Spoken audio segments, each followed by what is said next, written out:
Last time on the Empire Initiative. Armed with a map provided by the clock, the crew travels to the Black Forest. Along the way, Rain and Zevari complete their studies, but their journey is waylaid when they discover a headless corpse on the trail and hear the sounds of battle nearby. Eager to help, they intervene in the fight and engage the blood-sucking Sturges and terrifying Bone Stalkers attacking a lone Tabaxi druid. After the battle is won, the druid introduces themselves as Drift and tells the team that the corpse they discovered was the last of his polycule who lost their lives to the terrible monsters of this nightmarish forest. Dot and Drift pray together to Sylvanas for the lives of his fallen lovers, while Rain sings a song of rest. Meanwhile, Zevari receives a letter from Graham, her brother's best friend, with dire news. This is Episode 7, Black Forest Ham, Part 2.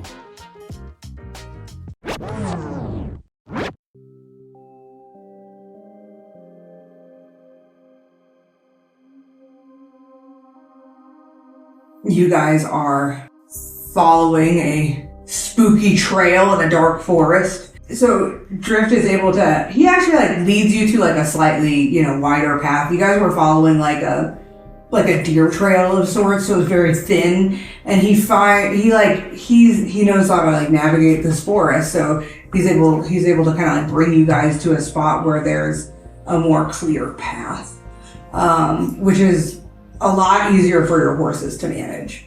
Yes, Charlie Bigbottom's perfectly at home. And probably when you guys took a really short rest because you guys took your 5-minute one. Yeah. But he probably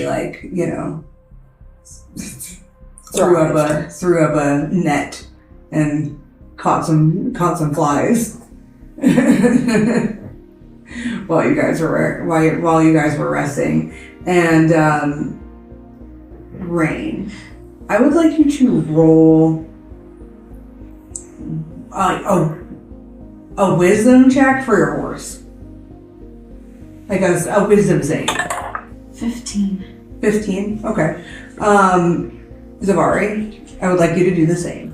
Just a flat roll? Yeah. It's a wisdom save. I don't know what I don't know what the bonus for your horse would be for wisdom. I rolled an 11 base. I don't have the horse stats up. I should have thought about that. I should have thought that too. It is a 0. It's a plus 0? Yeah. So what did you roll? An 8. An 8?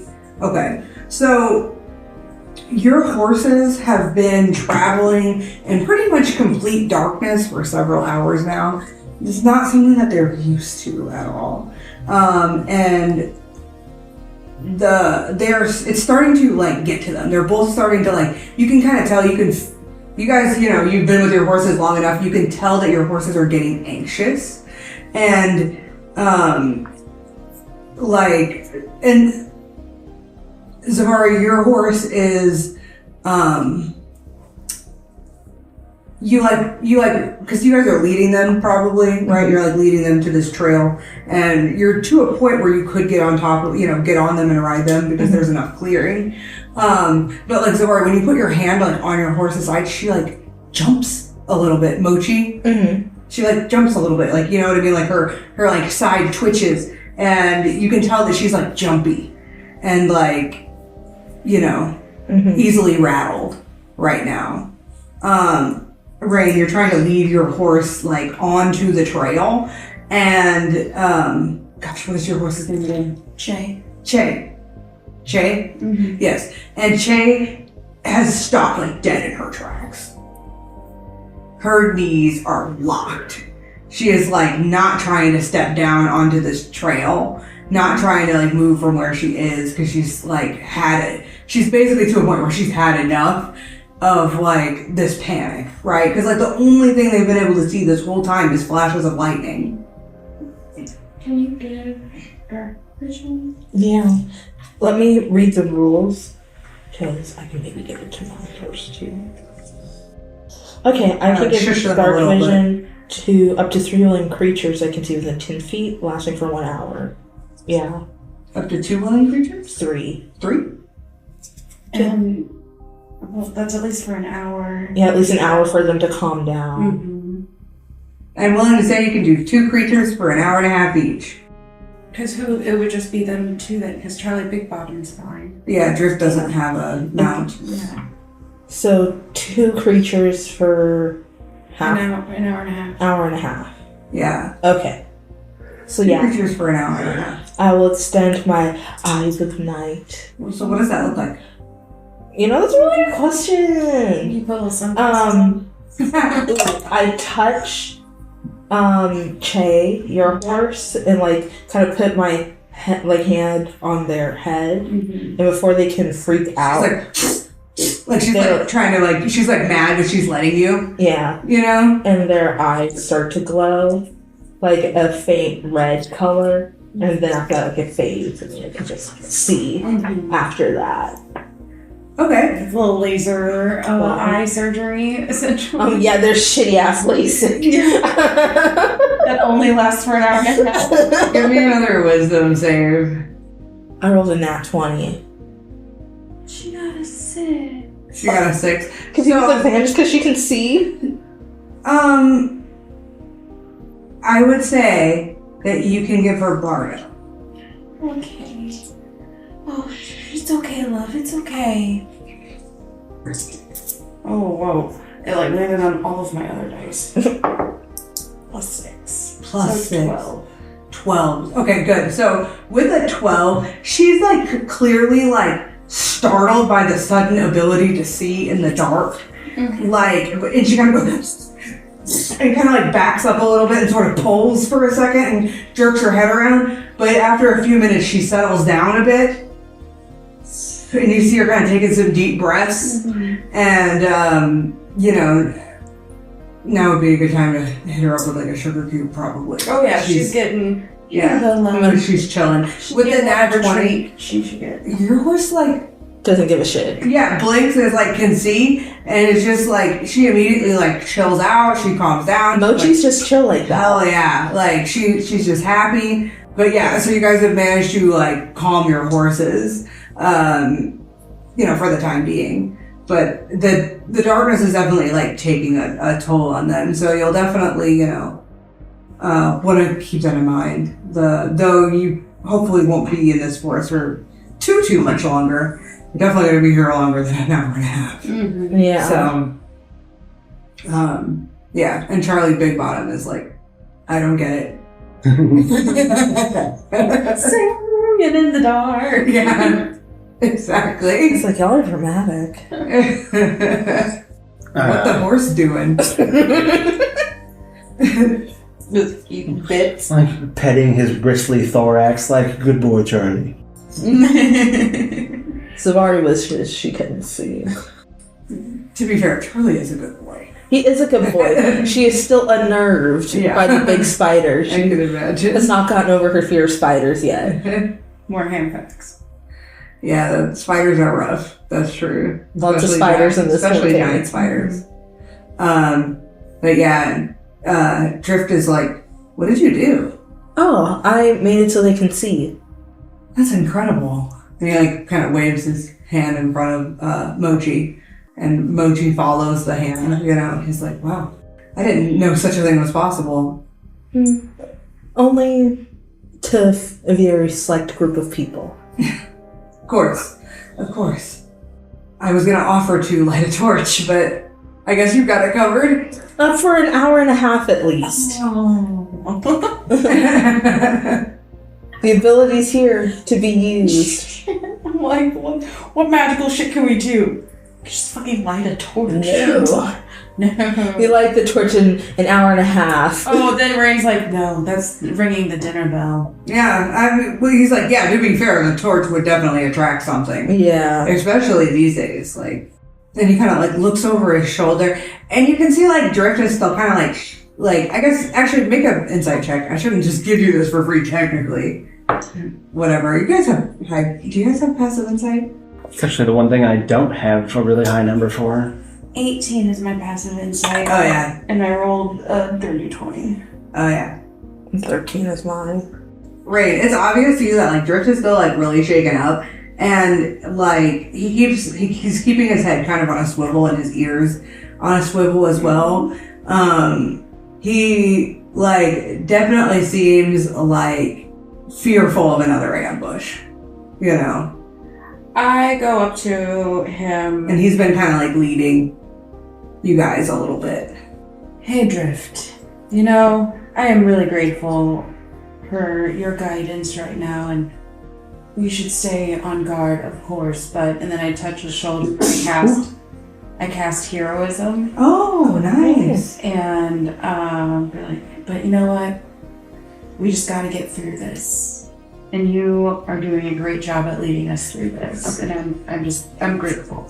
You know, he kind of like, he takes your words into serious consideration, and he goes, "You're being too kind to me, my new friend, but I do know I do know that the pond is just a few minutes, a few minutes through this trail. They just came out of nowhere. I don't know. We got separated, and I think that was the problem." And he's kind of like trailing off, and you can tell he's like, you know, reliving his experience. And he kind of, you know, but you're right. The task must be done. There's time once we get out of the forest to grieve, but we need to get through the forest in order to be in a safe place to do so. Yeah, you're right. You're right. Well, yeah, the pond's not too far from here. It's in a small clearing. It's actually quite a beautiful place. A treant. I used to live there. Ooh. Sounds magical. Yeah, it was. And hopefully it can be again. I fear it's too late for our treant friend, but maybe we can at least make sure he can rest. Absolutely. He'll bring you kind of up here, and as you guys are approaching the pond, there starts to be like a light misting of rainfall, kind of like dripping through the trees above. So, you know, just you can hear like a very soft, like almost like fuzzy noise of this like very light rain coming down. Can I cast Vigilant Blessing on myself? It just gives me advantage on the next initiative roll that I do. Yeah. Cool. And Drift will, you know, he'll turn around to you guys and go, you know, we might want to like drop off like the horses. Yeah. Just like near the opening of the clearing, just in case, you know, there's something dangerous. Well, I mean, besides the Ayla, which is the creature that he's here to cleanse. This creature is like semi-incorporeal, so it can fly pretty fast. It could easily fly past us and attack the horses if it wanted to. I think. Anyway. Do you know what type of creature this is? Yes, it is a fae. Oh. It is a dark fae. Yeah, so yeah, and Drift will explain to you, you know, the Ayla is a creature that it starts as like a kind of like a lichen, or like an infection on a treant, and it's a parasitic creature. It draws more and more energy from the treant until the treant, you know, dies, and then the Ayla is like born of the treant's husk. They're vile creatures, and they poison the earth with their presence and their ecosystem. He'll bring you kind of as close to, you know, as close as he can get before he's able to like see what he's looking for. And he's at kind of out front. He like peeks his head around over here, and then we'll kind of like quiet, like gesture you to come closer, and like. As you guys are coming closer, and like the fuzzy sound of the rain, it like seems like it's not very loud, but when you get a little bit closer, you realize it was drowning out the sound of like some creatures interacting in front of you guys, and you hear like a groan, and like splashing. Now seems like a good time for me to put my hand on Rain's shoulder and cast protection from evil and good, specifically for fey creatures. Ooh. Can you remind? That gives them disadvantage on attack rolls against you, and you can't be charmed, frightened, or possessed by them. We can. You can write it on the board, so that we can all try to remember. So it takes advantage on attack rolls. On attack rolls, and they can't be charmed, frightened, or possessed. Oh, that's good. Not for any particular reason. Just good to know in general. Yeah. I wish I could concentrate on multiple spells. Is there an item for that? That's a good question. Rules as written? No. Do I have a homebrew item that does that? Somewhere. Yeah, I do, but you guys haven't found it yet. It's okay, it's somewhere out there. It's many things of the world we don't know. So I get protection of good and evil. I go straight into Moonglide. Is that okay? Do we like pre-battle mode? I mean, you can. Yeah, you hear stuff, but you're not like, you guys aren't engaged. So in initiative or anything. So like, I feel like I'm gonna preemptively go into Moonglide. he's kind of like looking, he's kind of checking out the scene, and he kind of turns around and looks at you guys and he goes, something's already engaged to battle with it. He kind of like chuckles, he's like, and then you hear, and you see like a flash of light, and then We should proceed cautiously. so you look around the corner, and so you see the pond is not like super large. It's a really like modestly sized pond, and there is this husk of a tree in the like northwest sort of corner of the pond. There's like a big rock, and it's like the tree is like has like it's like a tree, but its bottom doesn't, like the bottom of its trunk isn't like one solid piece. It like splits into two, almost like legs, and you can see it's kind of like leaning sort of permanently just almost into like the water, and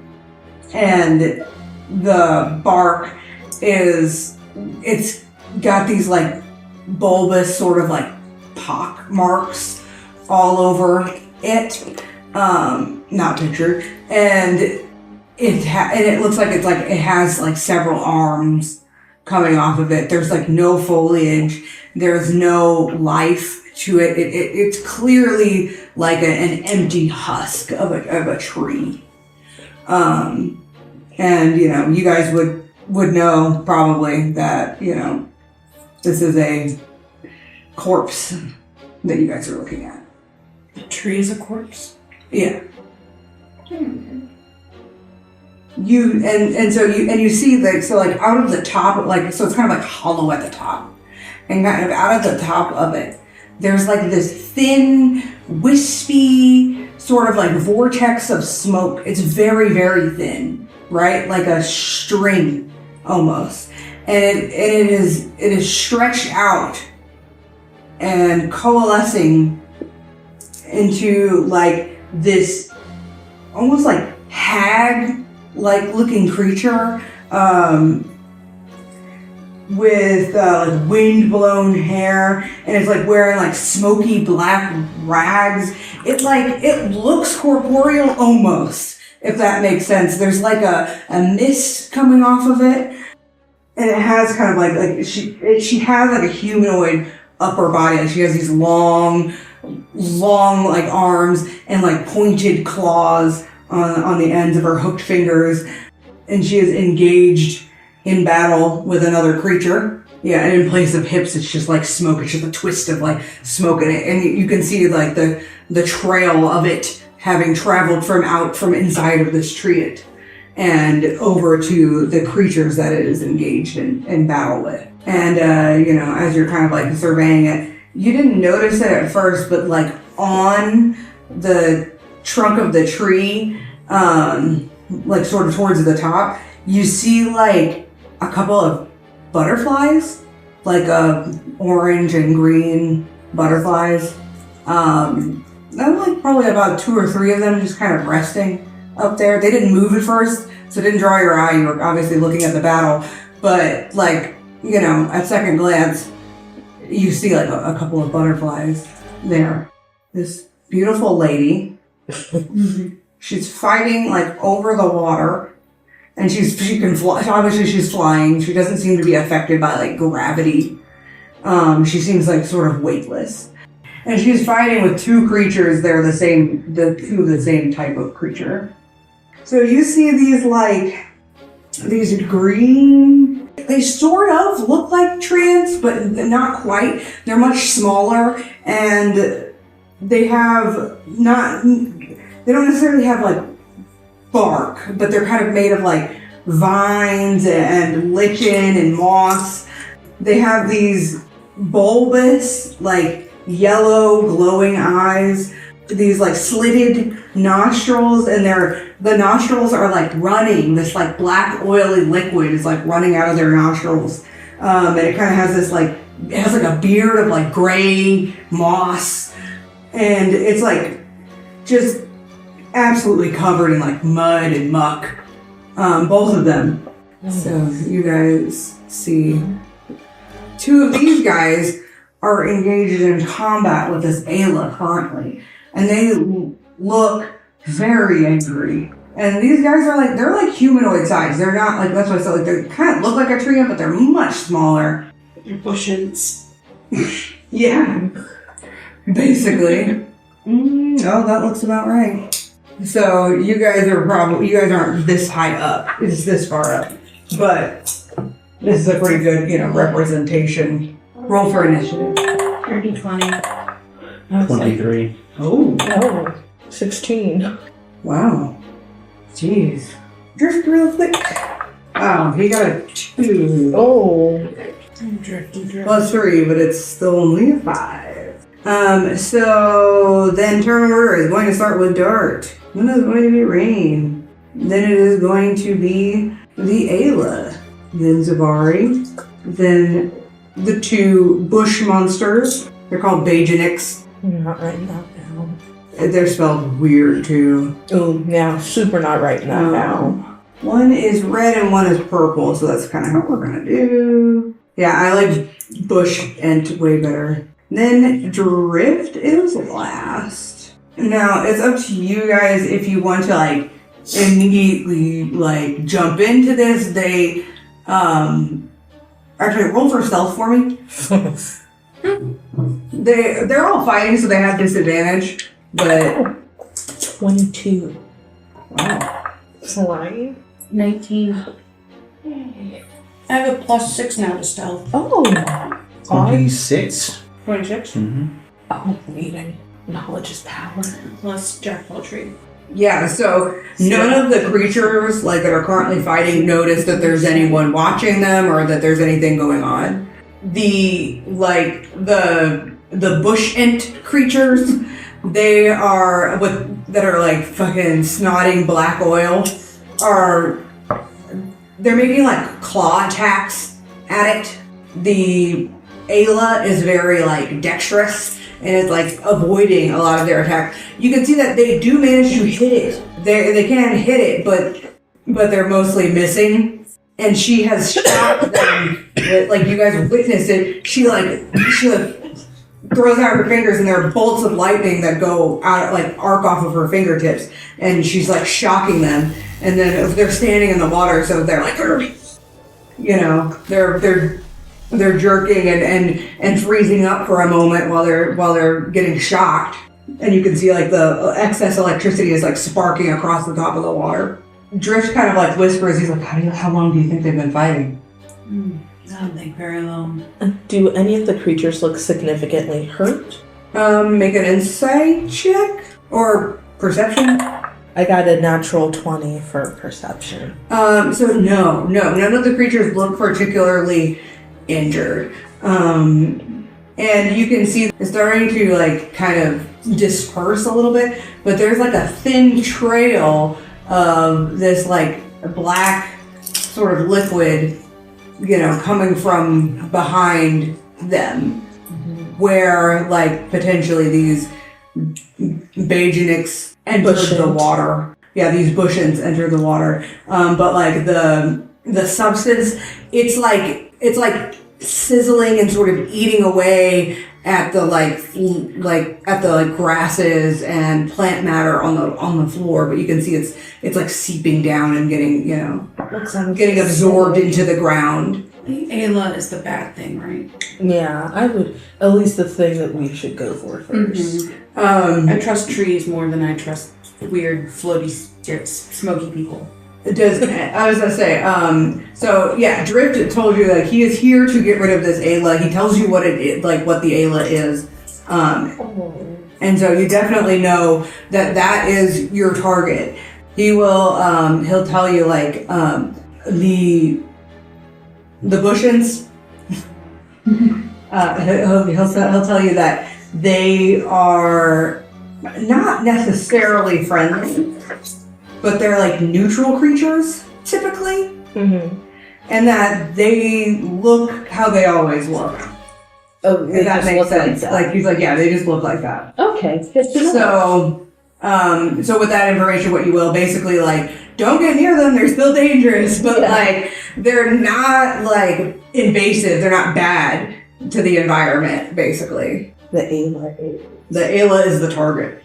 So with that being said, I'm willing to like say you guys start anywhere on like this sort of end of the pond without actually having fully approached the pond before they like notice you. So if you want to like position yourselves, and there's a little bit of this is like trees and stuff, so there's a little bit of cover here if you I like that. And there's still like the trees are varying heights. There's like a canopy of trees overhead too. Yeah. Can I? Oh, what do I do? I'm tempted to take a risky maneuver here, guys. Like the dark special? The dark special. Do it. Maybe not. Can I start off over there? Sure.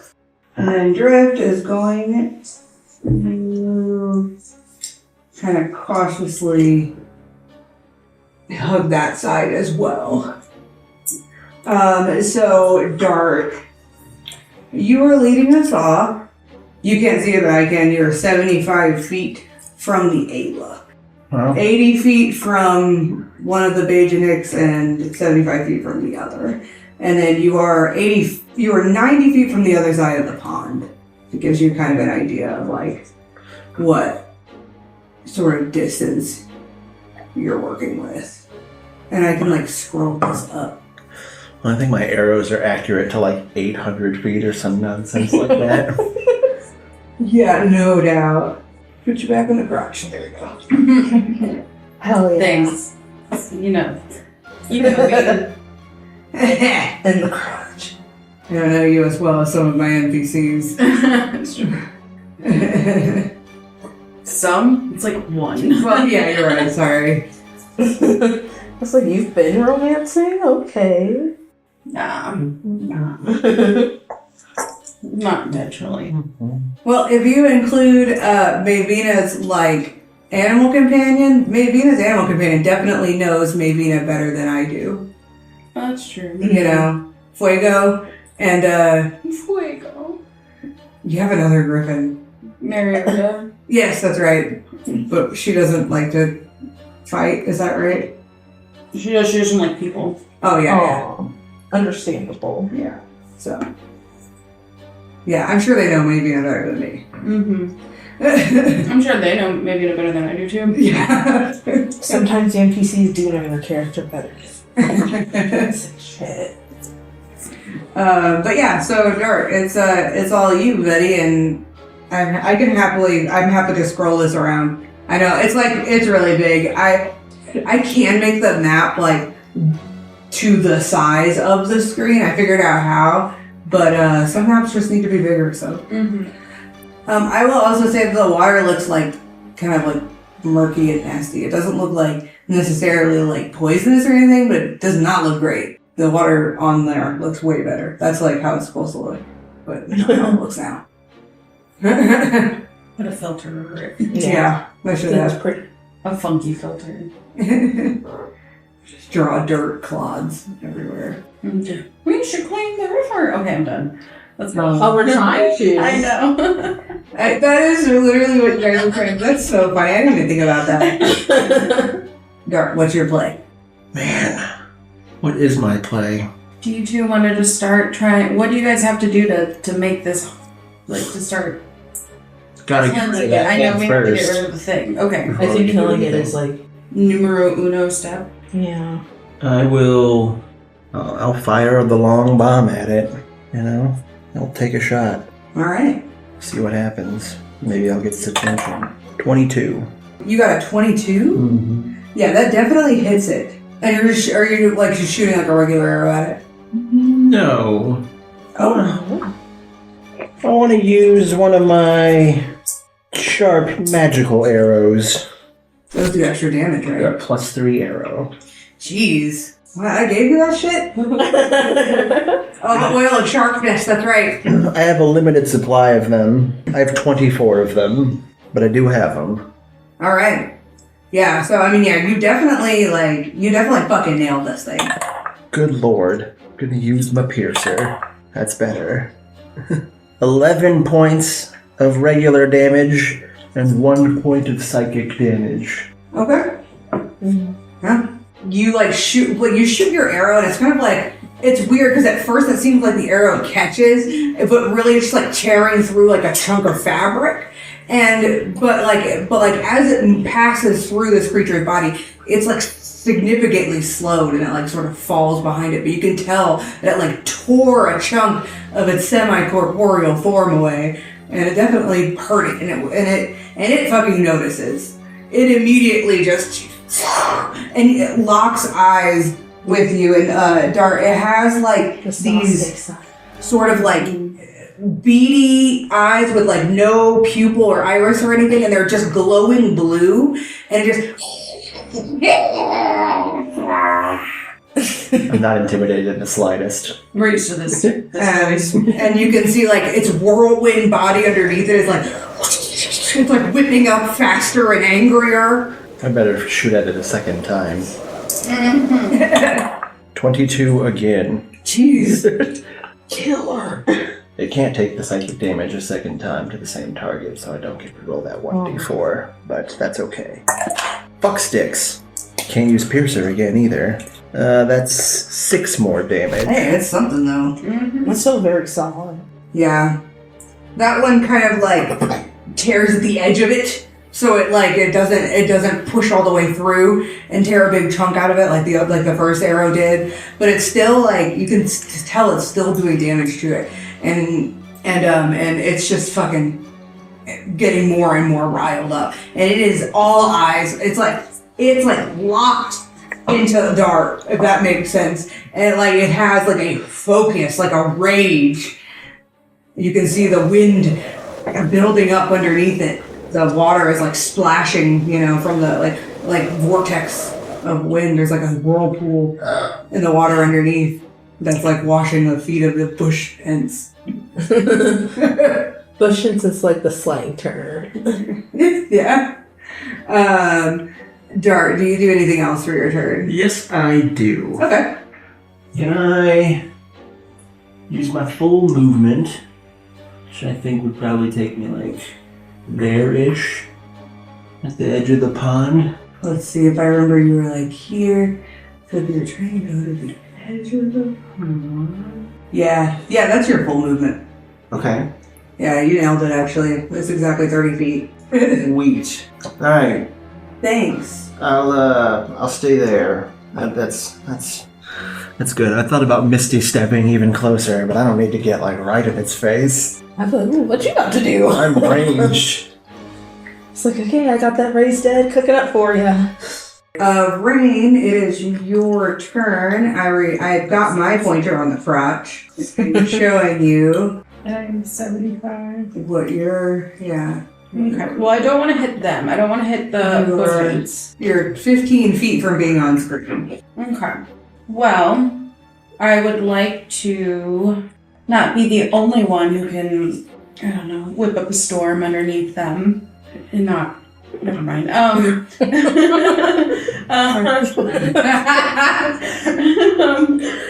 So she's gonna use flight, and the feathers, her tattooed feathers, fly off of her and create like a wind tunnel underneath her, which causes her to be able to like fly.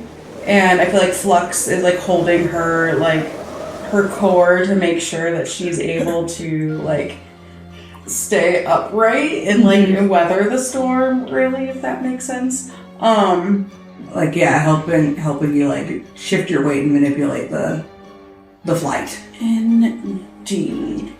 So I'm doing that. Even with Moonglide, I can't make it to them. But what I can do is fly up. I would like to fly up. I want to be above, or like maybe 10 feet up off the water. And then like a little ways away. So like, yeah, like right here and like up on top of this. Yeah, so that's 40 feet. Yeah, you can easily do that. And then I would like to test out one of my new spells. Ooh.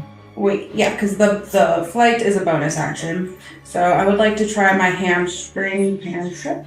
Okay. So I create a missile of eldritch energy and send it at a target you see within range.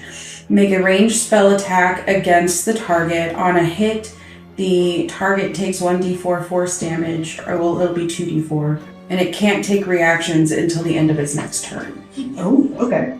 So, What is that? I feel like it is not black. Like, I feel like the hamstring and like... What does your eldritch be? It, like, this is Reigns, not Umber Wars. Well, so she got that from Asmodeus. That's not Umber related. Asmodeus. So I feel like it's like a light blue, probably.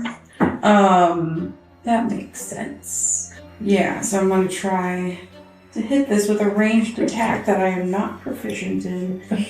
Well, it's a spell attack. Oh, it's a spell attack. Oh, that makes sense. Okay. Yeah. So you just use your spell casting for Bard. Okay. Because it's a Bard spell. Okay. Oh, nat 20 plus 6. Oh, so that's 2 beams. So yeah, it crits. It crits. So yeah, you launch this. You said it's a blue beam. Yeah. Is it like a bzz, is it like a laser beam, or you like throw it, or I'm just imagining it. Is it like a javelin? Yeah, I feel like, so what it is like, because it's a bard attack, so, and she's like a singing bard, I guess. So I feel like she'll like take her hand and like go across her mouth, and it pulls like magic out, like it's not like she's pulling it out like in front of her, but like she's not pulling a javelin out of her throat. That's not happening. Orochimaru. Yeah, the sword. No, but it's like this gaseous blue thing, energy, like a stream of that she's able to just like sing the magic into a javelin in which she is holding, and then she can like chuck it. Yeah, so you nail this thing with it. So you crit, so you roll double damage. Okay. So 4d4. My poor thumb. Your poor thumb. Your poor thumb. Both of It's us. a sad day for thumbs, guys. Yeah. Plug your thumbs out there. Listeners at home, please make sure you are appreciating your thumbs. Cause damn it, if you don't have thumbs, I feel your adaptations. So 8, 11, 13. Yeah, so you throw this like javelin, and it sinks into her. Like, it doesn't, like, go through or, like, sinks into her. And then she kind of, like, jerks her head and, like, locks eyes with you across the pond. And then she turns her head and looks back at Dart. The range has got the hell out of her. Are you moon gliding over the pond? And flying, yeah. And flying. I have my Master of Raven's flight going. Oh, right. I forgot about that. I was like, how are you doing that? Dope. I'm souped up brain right now. I better go get into the battle. But I couldn't make it all the way. So I had to chest my way to it. So that ends my turn. So it is the Ayla's turn. So she's got this, big, angry whirlwind building up underneath her. And she uses her 40 feet of movement to zoom as close to Dart as she can get.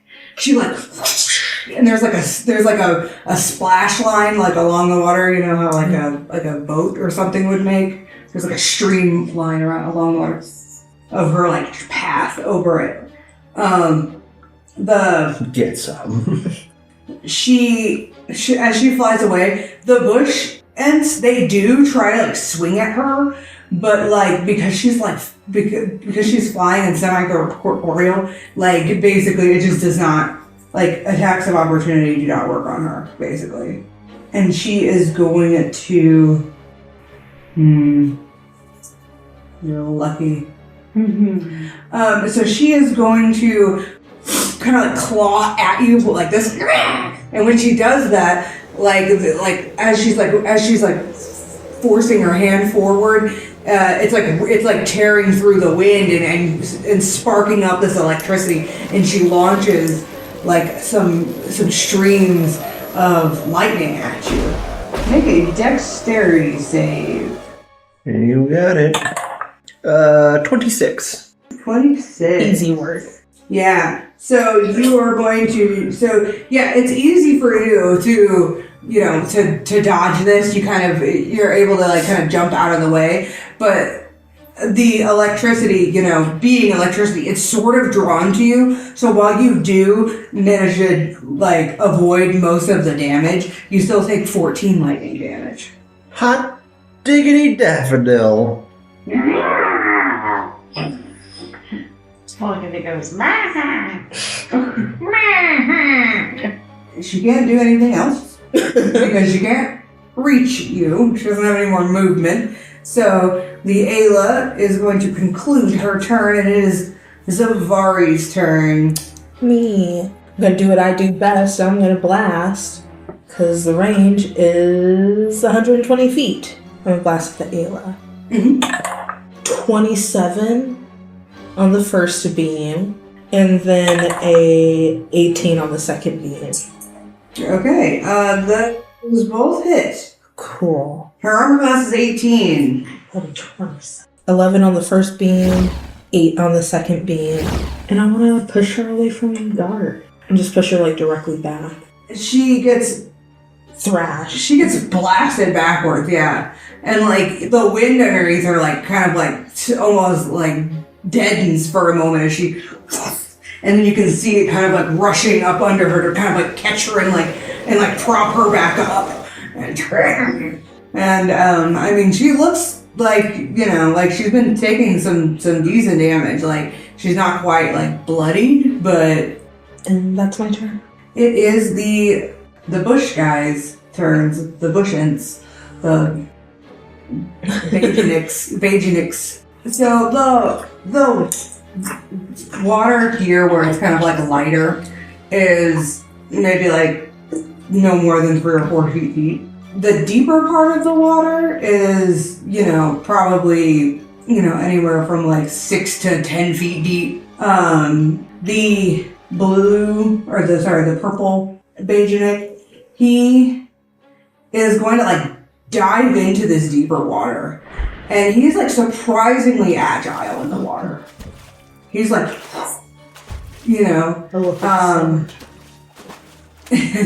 and he kicks these powerful legs that propel him. So his swim speed's faster than his walk speed. So yes, if he swims most of the way, he can actually get to. And then he like reaches the shore and kind of, just emerges out of the water. It's like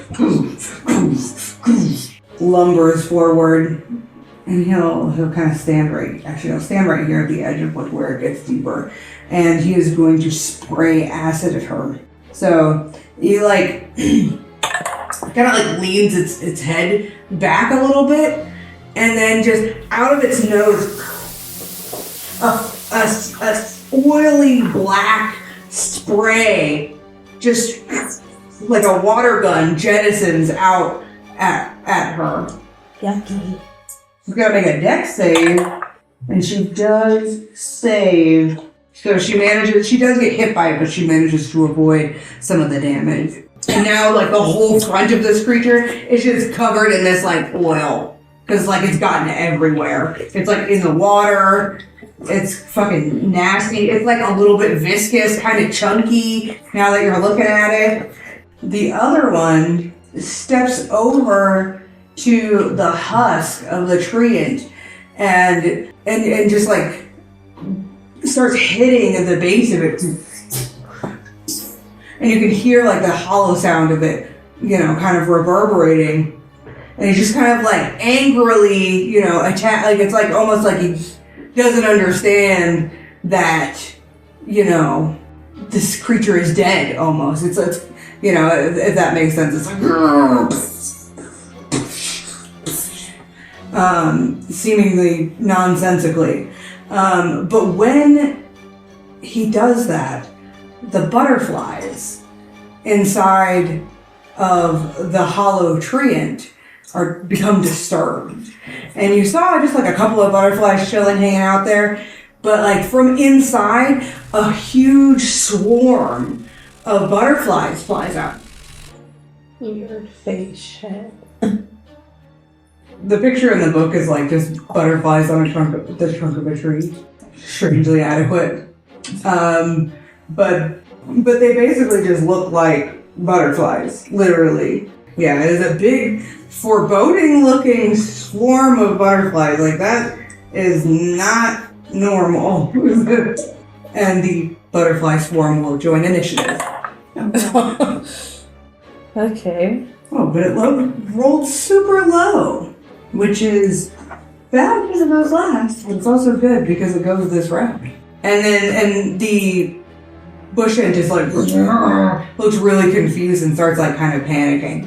It is Drift's turn. You have to call out to him. No, I mean, Drift, what the fuck is this? Well, he'll say, it appears that there was some sort of symbiosis going on. Yuck. Those are death butterflies, and they're aptly named. Butterflies make you die. Unless you go twice as high. Fuck. Oh my god. Yeah, so he's like, yeah, those are death butterflies. But be on your guard. For sure.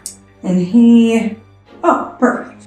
So he is going to run over to Dart. And he'll say, I think your range is going to be key here, my friend. And he will reach out, and as he's like reaching out, you can see his paws starting to glow with like a red, sort of glowy, fiery spark, like cinders in his hand. And he touches your quiver for 1 hour until he stops concentrating. Anything you shoot an arrow at drawn from that quiver takes an extra 1d6 fire damage. He is casting flame arrows on your quiver. Flame you out, Hotman. Cool. I used to do this for my wife.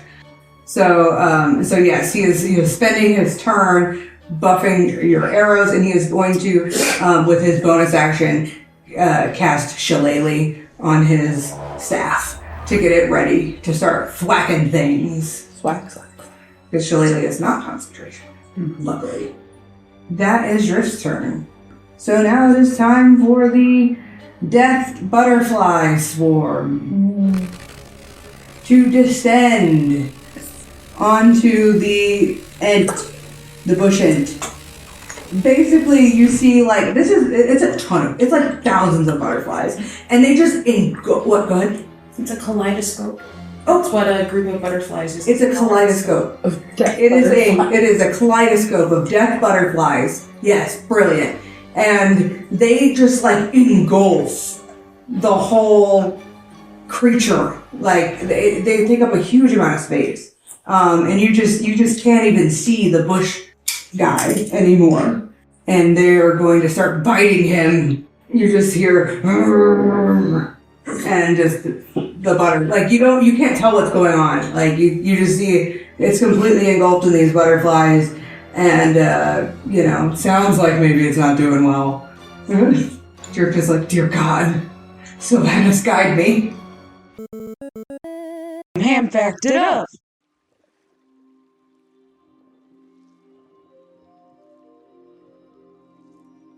Tell us about your character's favorite third place. Where do they like to go when they are, where did they like to go when they weren't home or working?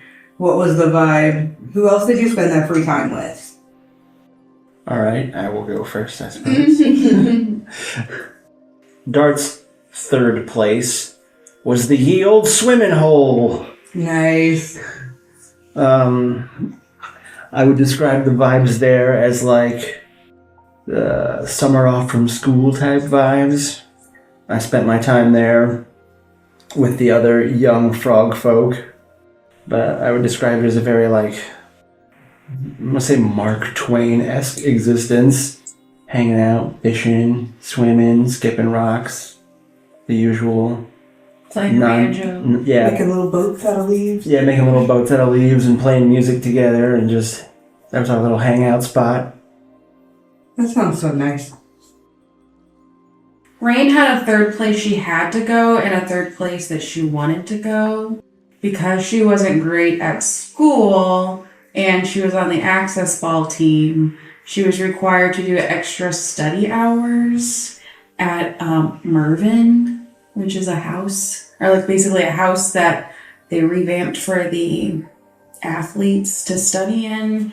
And I had to clock my hours and be there, but I never really studied. I basically just took naps. But I had to be there. But when I wasn't there, I was at, I'm not even going to change the name because I feel like the name is fitting, the White Horse Inn. That's so funny. I know. Very fun. It's sort of a similar vibe. Numbers Val, her third place, when she's not working or at home, which she works at home. So when she's not working and at home, her favorite third place is a local college bar called the Cat. That's what the kids call it. That's not the actual name of it. And they do trivia night every Tuesdays and Thursdays. And that specifically is what she attends, the trivia nights. She has anything to do with numbers, I feel like she's got it. Like, oh yeah, I mean she slays math trivia, but that doesn't come up a lot, unfortunately. true. But I feel like she just retains information. But yeah, I was like, but the thing is yeah, she has like a pseudonym. She's not Numbers Val when she goes there. She's Trivia Tina. Trivia, motherfucking Tina. T-T. For Zevari, when she was home growing up, she didn't really have a third place, given her status among society. So, one of her favorite places within the estate, when she didn't have to be in like the classroom or anything like that, she loved to be in the music room. It was previously just an older room that like nobody used, and Zars insisted that they add a room full of instruments, and they obliged, and Zevari loved it. She started taking lessons for the harp, and it became her favorite instrument. And that was probably her favorite place to be. Her second favorite place to be was probably out in the gardens. And she could just, have alone time to herself and write in her journals. Ham fact it down.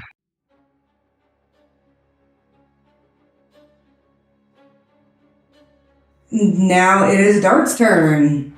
Aren't ecosystems so fun, you guys? Nature. Can I fire a flaming arrow at the spooky tree? You can. I was like, we need to set that shit on fire, but it's the body of like a tree, and so it's like, do we? You can. We should ask if it's respectful to set the corpse of a tree on fire. Or is that something Sylvanas will frown at? You're standing right next to you. Is that a Sylvanas no? I mean, the treant is gone. And I think that... Fire is rebirth. Well, like, when we walked up, the swirlingness that thing was coming out of the tree. And then the butterflies came out of the tree. I don't like this tree. Everything bad came from that tree. Yeah, I'm gonna shoot a flaming arrow at that tree. Okay. Go ahead. I would say it's fairly easy to hit, but yeah, go ahead and roll it. 23. Pretty big. So, yeah, so you hit it with the flaming arrow. Go ahead and roll damage. Did you say the flamingness was an extra 1d6? Yeah, it's the d6 of fire. 12? 12. Yeah, I mean, so your arrow pierces it, and the flames sort of scorch it a bit. What I will have you do is roll a straight d20 at disadvantage, because this thing has been splashed with water during the fight and is wet, but it may catch fire if you get a 10 or higher. I got an 18 and a 15. Okay, so yeah, it starts to catch fire. You shoot, the inner rim of one of the hollows, and that edge is really thin and dry, and it starts to flame up, and it's beginning to the flames are beginning to catch. Use a slow burning wick on your arrow. Tough Can it work. be one of the crackling wicks too? Yes. Those are so nice. It's like a campfire. But in this context, it'd just be terrorized. That was arrow number 1. Arrow number 2, I'm going to shoot at the... I can't remember what it's called. The thing. The Ayla. The Ayla, yeah. The a-hole. Basically. 24. Yeah. All right. Sure. Definitely. What am I going to say? No? If you said no. Yes, when a tome is on fire, it has an AC of 55. Imagine. Suckers! Damn. Imagine we fight them and she's like, yeah, no, 25 actually doesn't hit. Eventually. I have something that I'll offer that. Me too, when it's a gun. We have to play this. It's like over here with a building and lowers AC, but it's Question, fine. because I don't think I remember this right. Do I add my dexterity modifier to my damage? I don't think I do. Yeah, you do. Oh, for I do? for your arrows? Yeah. Yeah. I have not been doing that. Oh, I thought you had. No. Yeah. Okay. Well, then I use... You don't add modifiers to spells, but you do add modifiers to weapon attacks. Okay. Then 16 damage. Yeah. I wish I'd been doing that for that last fight. It is so yeah, you hit it and the flames they get the flames get kind of when it hits the whirlwind, they get kind of kicked up inside of it, and you can see the flames swirl up into the creature. You can see it kind of light up from the inside for a moment as it's burning the inside. It's not like the fire at all. Doesn't do extra damage, it just fucking hates it. It is starting to look severely diminished, aka bloodied. It's even more fucking pissed off at Dart. Yeah, I think that's cool.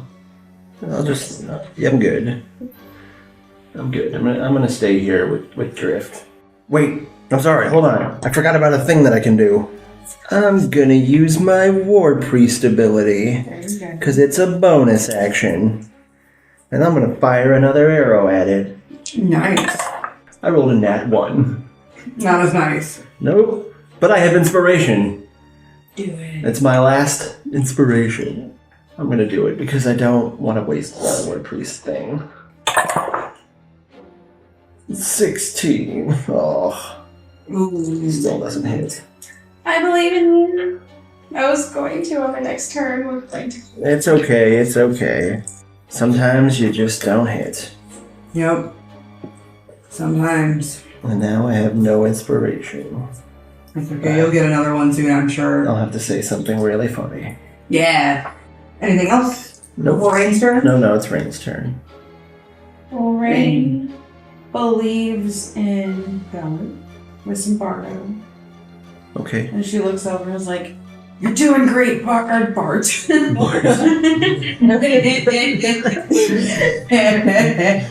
look at you quizzically. Lovely. Could I have the marker? You're doing great, Dart. Keep it up. I'm glad anti-inspiration is That was dyslexia. I'm sorry. So I give my last Bardo of the day. I was gonna say I can put this pixel torch by Dart so that we know he has the card. I wrote it. Bardo. Oh, you got it. And then I would like. How far am I from the Ayla? I'm scared of the butterflies. Like, I was thinking about trying to add to the fire. Oh, wait, nothing's over there. Fuck, you know what I could do? I could fireball.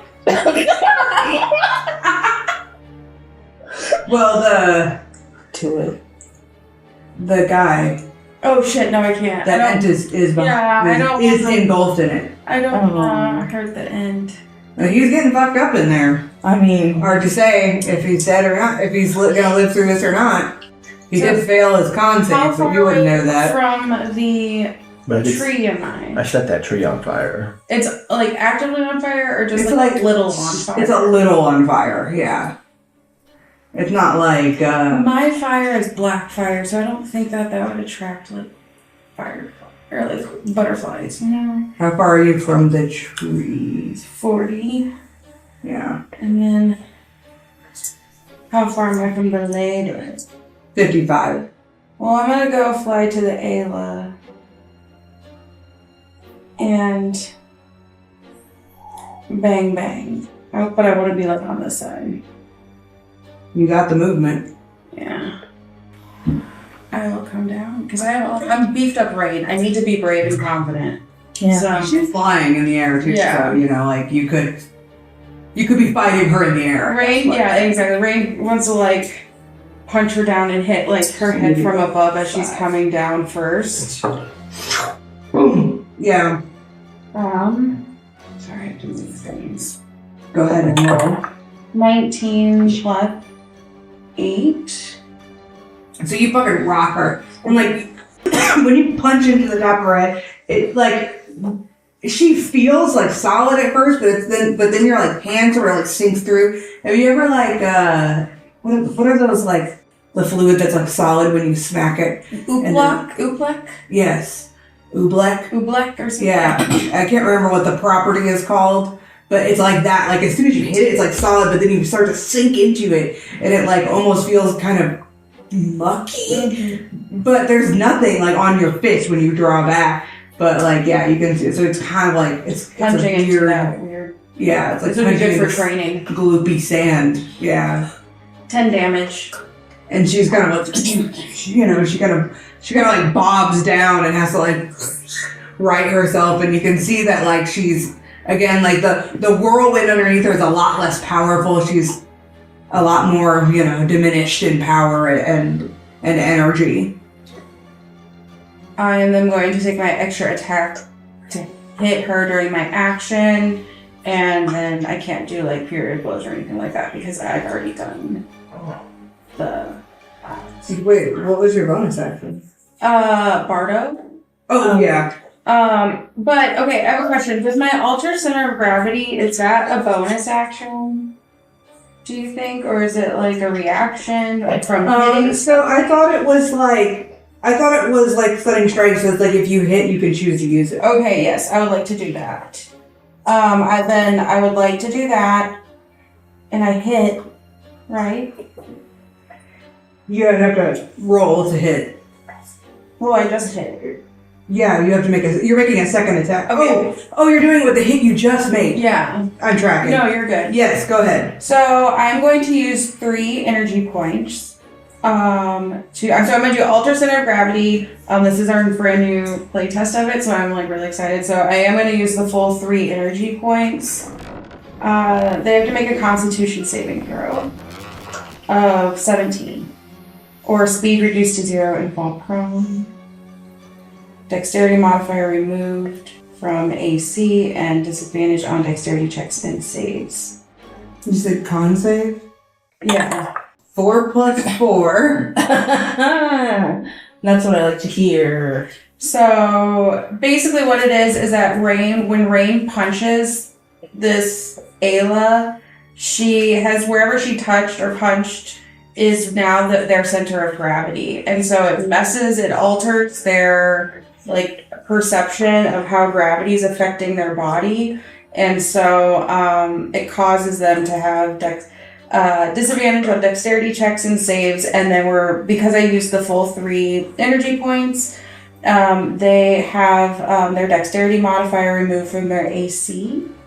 So their AC is lowered.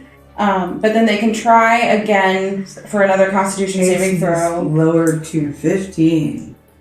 So it's easier to hit them. And then at the end of each turn, they can try again to do a Constitution saving throw. I'm excited. Okay, let's try this. So it's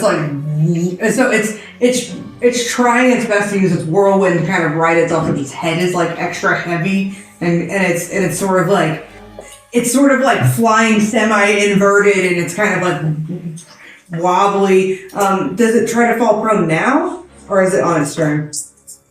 I think it's on its turn, right? It says Constitution saving throw or speed reduced to 0 and fall prone. Oh, gotcha. So yeah, and so it lands in the water, kind of right, because it's right here on the edge. So it's sort of in the water, and there's the wind is swirling under it, trying to lift it back up, but it's kind of it's all wonky, and it's somewhat sinking into the ground almost, but still physically on the ground.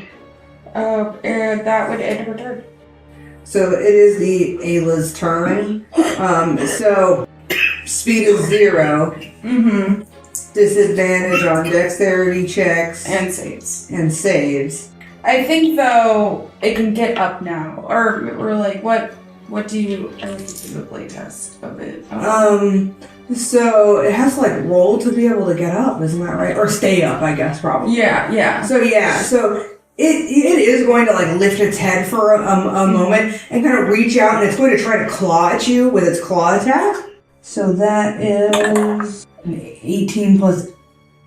Yeah, 26 to hit. Yes. So you get hit with its claws, and you resist poison. Isn't that right? Yes. Well, I have advantage for poison. I resist the poison. Oh, that sucks. So you're going to take 8 slashing damage and 7 poison damage from its claws. And it is going to make another claw attack at you. Oh my god! My die! It's a 17 on the floor. That hits, probably, right? 17 plus 8? Yeah, sorry. Okay, I'm late. I got it. Yes, it does. Do floor dice count? Viewers at home, I'll start up a poll in 7 months, because I'm just guessing how long it'll take for you to hear this. Probably, yeah. It's pretty Just kidding. I rolled another 17, so I was like, didn't matter. yeah, it was meant to be. Hit me one more time. Yep. Am I? Because I'm what? Am I 5 feet away or am I 10 feet floating up? I guess that's 5 feet. 8 slashing damage, and 7 poison damage. Rolled the same amount of damage too. I can't do mental math very well. Her third attack is a bite attack. Jesus. Well, they should have been disadvantage on attack rolls. Oh. Because I have protection of good and evil against That's right. But you can just start it from now if you want. Well, it definitely did not hit you thanks to the disadvantage. That's why I'm in. I'll roll the last one because, like you did, it was 8 and 7. 22 hits you, right? Yeah. So it would have hit you anyway. So okay. Yeah. Okay. I know. I rolled really good there. Well, it has a +8 to hit, so but the bite misses. So she tries to bite you and it misses. Ha! And her lightning is not recharged. So that is her turn. And she's going to try to stay up. She has to make another con save. Yeah. No good. Got an 8. So she's back on the ground, unable to move. Still at 15. Still at disadvantage on dexterity checks and saves. Mm-hmm. So blasted. Go blasted. Or what? And it's Zavari's turn. Since she's knocked prone, does that mean I would get disadvantage? On ranged attacks? Yeah. Yes. Okay.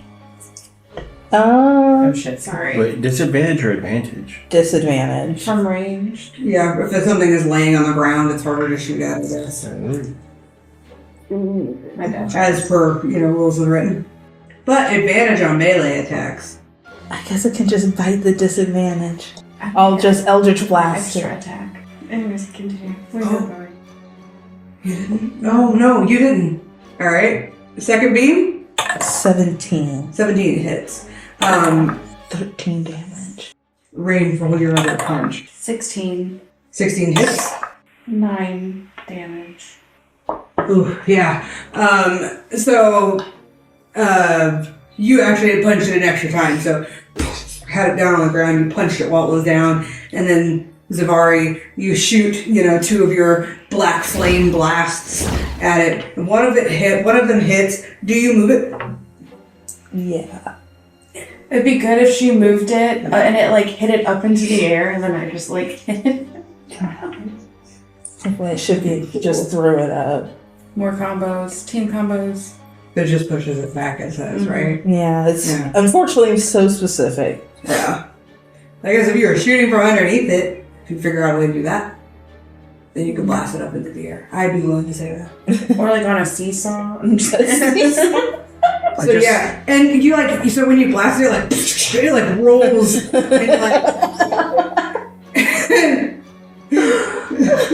and it kicks up a bunch of grass and twigs and leaves and shit, and it's just and it's crumbled into a pile. I just saw a video about being a halfling means that you can occupy the same space of creatures that are larger than you, so you can get under them and then do the repelling blast to shoot them up in the air, and then they take fall damage. What you gonna do to You're get not repelling considered blast? small, you're considered medium. What you willing to do for it? Not that. I'll carry something Anything for smaller. repelling blast, but I won't do that. So, do you do anything else? Mm-mm. I'm nice and far away. Blast him from a distance. Yep, it's my safe space. That means it is the Bushent's turns. He's gonna walk up to this thing and start slamming down onto it, and he gets advantage. So that's cool. Oh, and he needed that advantage, but he hits with his claws. And I'm gonna go ahead and roll his other claw attack. And he hits with that one as well. And this thing is it's still just it's still completely crumpled, and and this creature's big fists are pounding down onto it.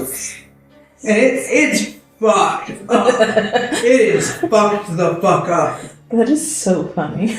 Crumpled. The other Vajanik.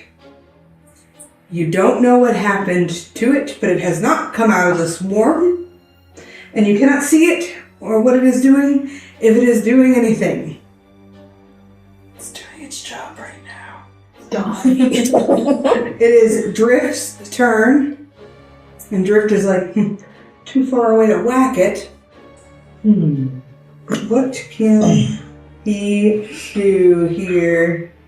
Honestly, he is going to cast Entangle. So he moves up a bit, and he kind of like taps his staff on the ground, and on the third tap, he digs it in just a little bit, and you can see these like vines kind of sprout, like a thin vine. And then when it reaches the edge of like where he's targeting, these big thick vines just start reaching out and grasping onto the creature. It has to make a strength save, which it fails. So the crumbled, crushed Alla is now restrained by the plants. So he's just making sure it's held down in place to be, finished off. The death butterflies, having finished off the Bajanic they were swarming, they start to return back into the tree, but the tree is on fire, and the smoke kind of smokes them out, and they start to like fly around kind of frantically, but they don't settle or attack anything this turn, because it takes they don't have like a ton of movement, because butterflies don't fly that fast. So but they're starting to approach this Bajanic and the Alla here. At least that area, right? They're starting to approach at least the other Bajanic or something. They're going in that direction. Could also be going towards Rain. That sort of thing. The tree, like the fire is spreading. I will roll to see what severity. It's still pretty small. It could still be put out, but like there is like a large piece. There's like a large piece of it that's like on fire actively, but it hasn't spread to like the whole corpse yet. So it could still be put out, but like there would be significant damage. That's kind of where we're at in the burning currently. Dart, it's your turn. Let's walk up and shoot it. I mean, I could do that. I'm gonna shoot another flaming arrow at the tree. 16? Oh, yeah.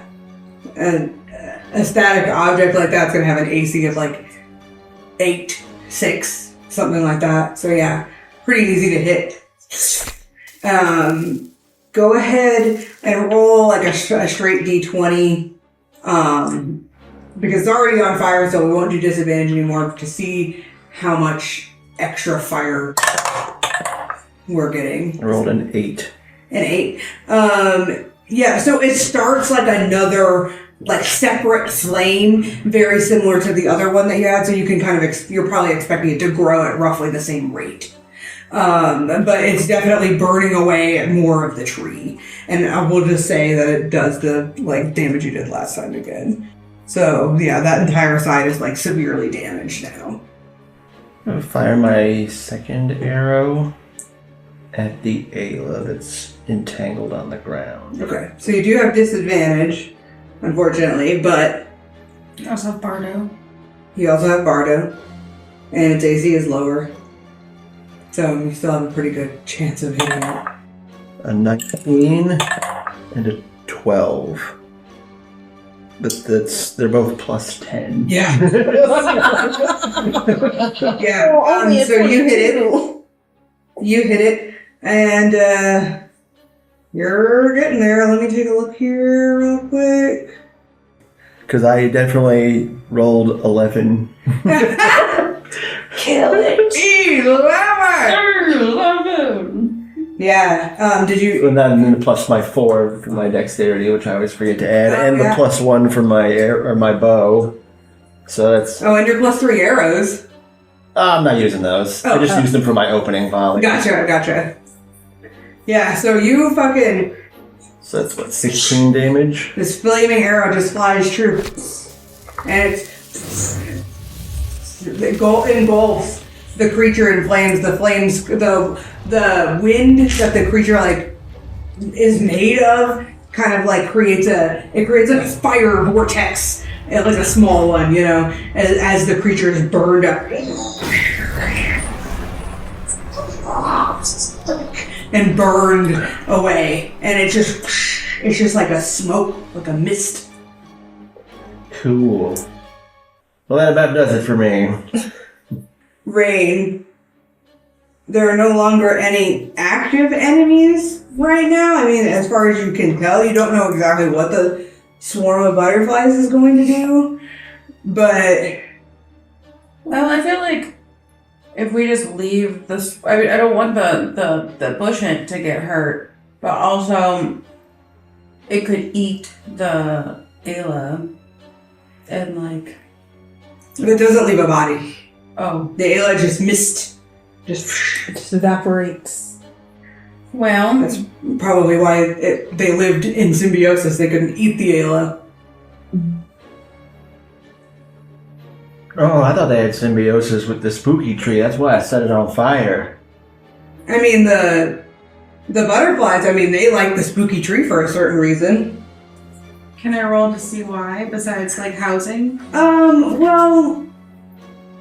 I mean, I suppose Drifter, he kind of told you what they were already. He'll tell you that death butterflies are called death butterflies because they eat dead stuff. Mm-hmm. Typically. Like, they'll eat stuff that's not dead if they're, like, starving or if they're threatening its home. But other than that, they go after, and including undead as well, but they go after, like, bodies. They're scavengers, mainly. They're poisonous as well. Although, you know, Dart might think they look delicious, to be honest. I'm slightly turned off by the death moniker. Yeah. Yeah. But, so they were attracted to the death of the treant. Death. And then they were like, this is quite cozy. Well, Rain knows only you can prevent forest fires. So she wants to go put out the fire a bit, or like. If you do let the flames burn and the treant husk just burn away, then the butterflies won't have, like, they won't be able to live there. They'll have to go somewhere else. Okay, I'm tracking. So she's just gonna sit over here by the fire and just relax. So the bush ant, the Bajanik, is so if you guys are just like disengaging from it, right? Like the fight in and of itself, the Bajanik, he like splashes into the water and dives into the deep part. And the butterflies can't like follow him there. He swims across to the other part of the water and then starts like lumbering away back into the woods. The butterflies, they kind of like, they sort of swarm around the tree and you kind of see them do this like big ring around it, almost like they're like acknowledging the destruction of their home in a way. But then they like fly off in a big swarm like deeper into the forest to go find something better to do. But the whole situation sort of like, it takes several minutes for everything to settle down, but it does settle down. And the treant, corpse burns and it's starting to crumble and like kind of cave in on itself. And it's basically just becoming like these like burning cinders, this like a charcoal grill over there. If you had like some meats to smoke, now would be the time. Dead treant wood smoked meat. I don't know how Rain feels about that. Could be good. Well, this is God, so yeah. Rain does not like that idea. Yeah, I don't think anybody really likes that idea, but Oh, I'm looking to Make see it a if I different have cake. meat in my inventory. you did catch when I told you like last time you foraged that you got a bunch of fish. No, I have fish. So you probably have fish, yeah. Moonglide. Mm-hmm. What is your movement? It's 60 feet. Oh, there we go. So it's plus half of my my movement. So my movement normally is 40 feet. And then in colossal stance, it's 20 feet because it's half my movement. Because I'm heavier. Well, like I have more gravity on me. It's like Zevari talking to Rain. I'm planning on getting a scroll of haste. Ooh. I thought that would be helpful for you. That would be fun. So it would double your movement and add 2 to your AC. You guys do still have Morag's food pills, Oh, which are haste pills. She gave you 3 of them. who has the food pills? I do. I have 3 food pills in my inventory. Yeah, but obviously it's haste, so it gives you exhaustion when it's Yeah. over. But you can rest it off. Yeah. You know. I just had thoughts of a hasted ring. But it's not a bad idea to still have the scroll, though. Yeah. Yeah. I'll take one of those food pills, not right now, so I really got one. Just for if you're good with that. I never even needed to use my Bardo. Yeah. Well, you were rolling too good. But yeah, so the scene settles. And Drift's like, I wonder why those Bajaniks were so angry. Maybe the treant was their friend? Maybe. Or she was causing more damage and they were trying to do something about it. But I do feel like maybe they were friends. Well, I'm glad everything has settled down. And he walks up to the edge of the water and he'll like kind of reach down and scoop it up and give like a little and it's like gross looking, like it's nasty, and he's like, he splashes it off and he's like, yeah, that's what I thought. This entire pond is corrupted. We need to purify this pond. That's okay. I had a feeling that's how it would be. And he reaches into like his pack, and in his pack he pulls out like it's like a chain. And on the chain, there are these like teardrop shaped like metal charms that are like, they're just like that. Like it's like that big. Like they're like a couple of inches, big. And they have like a cork on the side of them, like a little tiny cork, corking them closed. They're like tiny little gourds. Yeah, they're like tiny little silver gourds. And he unclasps one of them. And he says, this is spiritual water, blessed by Sylvanus himself. Ooh. Fancy. Does it always stay cold? No. Why do you ask? It's dark. Would you mind praying with me? Not at all. While I do the purification? Yeah, I'll pray. So he'll kind of kneel at the edge of the water and uncorks it. He's kind of, saying, softly like, oh, Father, please hear our prayer. This pond has been corrupted by a dark fae. It is disrupting the local ecosystem and wreaking havoc on the natural order. I ask you to bless us in our pursuits to do away with this corruption. Oh, Father, please guide my hand and let us, with my brother Dart here, be bathed in your light. Can I describe my prayer? Yeah, please. I sit down in like the edge of the water, crisscross applesauce, and I got the fingers out like this, but I don't say Om, I just croak really loudly. Ooh. Yeah. No, I love that. Very personalized. Holy croaks. It's amazing. Yeah, no. And it's like, I love it so much. So we're both going to roll concordance, which is kind of like, it means like, how, like an agreement with your God, right? So it's just a D20, and then you have like an amount of piety, amount of favor with your God. Currently, Sylvanus doesn't know you well, but he does like you, so you get a +2. Does he have Bardo? Never used Bardo does not work for concordance, no. I rolled a 9. A 9 plus 2 is an 11. And Drift rolled a 14. I don't think it's time yet. There's something we're missing.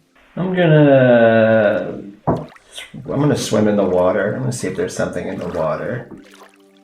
Okay. Go ahead. Yeah. So you swim in the water.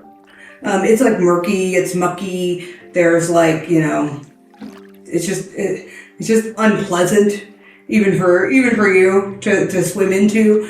Make an investigation check. Oh yeah, dirty 20. Literally. As you're swimming around in the water, and you kind of like, you get to the like end, like bottom of the pond, and it's sort of like on the side of like where the treant's corpse was, and you see like what looks like a limb of like a tree that has a very similar sort of bark to the treant, and you can see it has these like pock marks on it. And like towards the wrist, like, so like for, you see it have like some kind of like lichen, some kind of fungus, some kind of infection, right? And in the husk, the infection is all dead. Down here in the water, a little bit of, there's this like purple sort of like fungus or like lichen that's still growing on this creature. It's basically the infantile form of an Ayla, still living on this limb inside the water. I can see where the growth is. Mm-hmm. Yeah. I mean, it's not like a huge limb. You could definitely pull it out of the water. I kind of want to caustic touch it. Okay. So, you can. Yeah, let me acid touch the nasty growth on it. So yeah, your like hands start to secrete, or like your body, I guess, because I guess you're a frog, you could secrete it anywhere. You see, my body is filled with a system of fluid-filled canals. So I've been trying to drop that in for this case. Yes, they're caustic fluid-filled canals. But yeah, actually, I would just go ahead and say that the acid works. Like however you want to administer the acid to it, it like starts to eat away at the lichen and it kills it. I mean, yeah, as you're like putting acid on it, of course the acid's like kind of like floating up and stuff, but like you're still damaging it and like, It's doing a thing.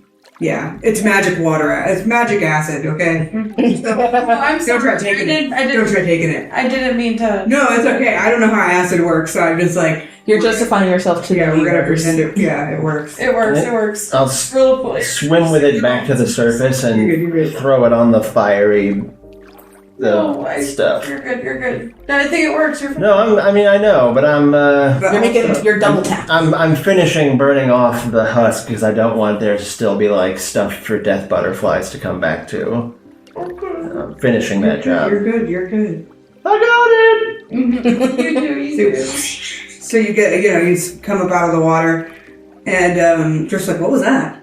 And you threw into the fire. Was that more of the creature?